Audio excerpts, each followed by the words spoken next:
Olá, tudo bem? Quero falar com você hoje sobre um tema importante para te ajudar. Como avaliar uma aula de yoga para iniciantes? Como você deve avaliar uma aula de yoga para iniciantes? Quais são os critérios e a forma que você deve olhar? Meu nome é Vitor e eu espero poder estar te ajudando com esse tema, tá bom? Então, quando você marcar uma aula de yoga num espaço que você pretenda fazer aula, em primeiro lugar, verifique se o espaço é perto da tua casa, se é perto do teu trabalho, que tenha uma logística que possa permitir que você frequente esse espaço, ou que você consiga ir com uma certa tranquilidade para esse espaço em determinado horário. Porque fundamental para a sua prática de yoga evoluir é que você possa ter frequência, que você possa fazer com uma certa frequência, isso, você não falte demais. É a constância que vai fazer o yoga funcionar, o processo de transformação acontecer. Então, pensa nisso. Primeira coisa, antes mesmo de marcar a aula experimental, verifica o local, verifica a região, verifica o acesso, se você tem fácil acesso. A outra característica é ainda a questão física do espaço. Você deve verificar se o local é adequado para a prática, se tem um piso adequado, se não é um piso que causa incômodo, se não é um piso impróprio, se não é um piso que vai te machucar. Então tem que verificar, por exemplo, se o piso ele é confortável para a prática, se ele é adequado. Mesmo que você tenha o tapete de yoga, o piso é algo que precisa ser visto, porque ele pode ser um piso que atrapalha a prática. A segunda coisa, se a iluminação é adequada, se você consegue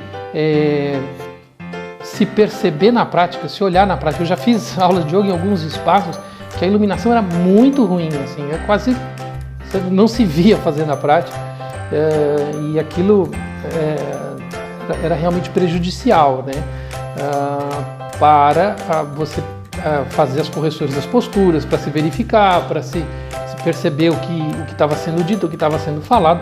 Então a iluminação é algo que também deve ser visto por você na hora de avaliar a sua aula. O outro fator é a instalação do local, Se tem os tapetes de yoga, se tem bons tapetes de yoga, se está adequado os tapetes de yoga para a prática, se não é um tapete de yoga velho, sujo, soltando pedaço, Isso é importante. E se você vai meditar, por exemplo, se tem almofada de meditação, se tem lugar para você sentar, isso também é adequado você verificar. Porque cuidado com essas coisas também são cuidados para com você, De uma certa maneira vai representar o cuidado que o espaço vai ter com você, tá bom? Segunda coisa que você deve verificar, então eu falei, a primeira foi o espaço, antes de falar da localização, mas depois falei do espaço, falar do professor. A primeira coisa que você deve verificar com o professor é quem é o professor do professor. Primeira coisa, mas aprendeu com quem? Quem que é o professor? E aí você fica com esse dado para poder fazer essa verificação. Se o professor do professor também estudou. Quanto tempo esses dois professores, o professor que está ali dando aula para você e o professor dele, há quanto tempo eles estudam? E qual é a relação? Como que isso foi aprendido? Se a pessoa te apresentar muitos professores, eu conheço uma pessoa que tem uma professora de yoga que tem uma parede só de diplomas. E aí a gente vê que ela não segue professor nenhum. Ela vai atrás de pedaços de papel. E aí, só porque ela vai atrás de pedaços de papel, neste caso especificamente, é muito nítido que não houve nenhum contato significativo dela com nenhum daqueles professores, porque ela não tem uma prática, ela não tem um estudo, ela não tem uma conduta adequada de professora. Ela só tem vários papéis na parede. Então, verificar quem é o professor do professor, a relação, e se existe essa relação de conduta, de aprendizado, é uma forma que você pode fazer isso perguntando, pedindo informações. Mas aqui o professor estudou como? Uma pergunta simples, assim, não vai ofender ninguém, Você vai perguntar a origem do conhecimento da pessoa. A segunda coisa que você tem que verificar em relação ao professor, se ele está preocupado com o aluno, se ele está de olho no aluno, se ele está verificando o aluno. Porque também vocês vão ver professores que nem olham para os alunos, nem se importam com os alunos, nem tocam os alunos. E mais grave, assim, em alguns casos, os professores ficam fazendo demonstração deles mesmos e nem estão de olho nos alunos, eles estão preocupados em eles estarem fazendo as coisas, eles estarem demonstrando as posturas, mas eles não estão observando os alunos, eles não estão cuidando dos alunos. Então isso é um ponto que você também deve verificar. E a outra coisa que você também deve olhar é se o professor tem convicção, firmeza no conhecimento dele. Se ele é firme naquilo que ele sabe, né? Porque eu também conheço algumas, principalmente professores iniciantes, assim, eles são muito inseguros em relação ao próprio conhecimento e aí tem um comportamento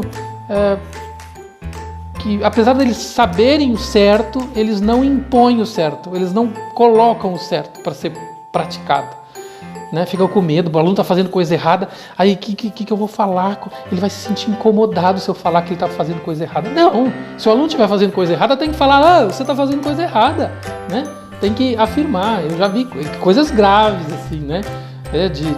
De aluno fazer coisa errada na televisão e o professor não falar nada. Mas né, quem não erra e deixa o aluno errar. Não. O papel do professor é estar fazendo errado, é ter firmeza, né? Esse é o papel do professor. Então verifica se o professor tem firmeza, se ele tem confiança no próprio conhecimento que ele tem, né? Como eu te disse, em alguns casos o professor tem conhecimento e às vezes falta a firmeza de colocar o conhecimento. E por último, que eu acho que você deve verificar, é a proposta. Qual que é a proposta da prática? A proposta é só ficar relaxando? É só acalmar? É só ficar deitado dormindo? Deitado num travesseiro? Então, se a proposta é só essa, talvez eu nem sei se é yoga que você deve procurar. Mas, né, tem que ver, a proposta é essa? É ficar aqui deitado, relaxando, escutando musiquinha? Então, veja qual que é a proposta, né? A proposta é passar tempo? Às vezes também tem aulas de yoga que parece que é passar tempo. Hoje vamos fazer movimentos para alongar o ombro direito. Amanhã vamos fazer movimentos para o joelho esquerdo. Amanhã é passatempo, né? Não tem um trabalho consistente de mudança, transformação, envolvimento com o aluno, né? Então também, veja se a prática não tem essa característica de passatempo. Hoje vamos trabalhar o movimento do umbigo. Amanhã vamos trabalhar o mamilo esquerdo. Veja direito qual que é a proposta, a linha de trabalho, né? E veja se tem uma proposta séria, uma proposta de transformação, né? Se é uma proposta que desafia você, se é uma proposta que coloca você numa nova condição. Tá bom? Então, recapitulando aqui pra gente, verifica o espaço, não só a distância para o espaço e também a adequação do local. O professor, fazer a verificação do professor, né? Os quesitos que eu levantei para você, o professor dele, como ele se comporta, se ele está preocupado com o aluno, e a proposta, né? Qual é a proposta do trabalho e verificar se é uma proposta séria, se é uma proposta de transformação, tá bom? Fica aí as dicas e qualquer coisa, pergunta, né, nos comentários aí embaixo. Tem vários links aí embaixo para você estar em contato com a gente, saber mais, tá? Os nossos endereços, né, os cursos, os workshops que a gente tem pelo Brasil todo ao seu dispor, tá bom? Grande abraço, até mais, tchau, tchau.